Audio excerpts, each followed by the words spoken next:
கிறிஸ்தவர்களுக்குள்ள எல்லாருமே என்ன செய்ய போகிறதில்ல, பைபிளை தூக்கிட்டு பிரசங்கம் பண்ண போகிறதில்ல. ஆனால் நான் ஒரு இடத்துல வேலை செய்கிறேன், என் கையில் கொடுத்தா சக்ஸஸ் ஆகும்னு பார்த்தாங்கன்னா என்ன செய்வாங்க? யோசித்து பாருங்க. யோசேப்புக்கு என்ன நடந்தது? இன்னைக்கு ஏன் நம்ம கீழே இருக்கிறோம் மேலே இல்லை அப்படின்னா, யார் உண்மையாய் வேலை செய்யவில்லையோ, கர்த்தருக்கென்று செய்யாமல் மனுஷருக்கென்று செய்து கொண்டிருக்கிறார்களோ அவங்க கீழே தான் இருப்பாங்க. ஆனால் மனுஷனுக்கென்று நான் செய்யவில்லை, கர்த்தருக்கென்று செய்கிறேன் என்று சொல்லுகிறவன் கட்டாயமாய் உயர்த்தப்படுவான். ஹல்லேலூயா. உயர்த்தப்படுறது மட்டுமல்ல, அவன் கைகளின் கிரியைகள் உறுதிப்படும்.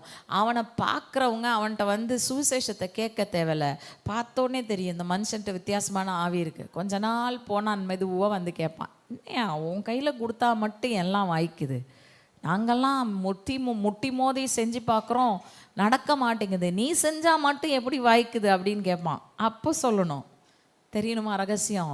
ரகசியம் மகிமை நம்பிக்கையாய் எனக்குள் இருக்கிற கிறிஸ்து. ஹல்லேலூயா.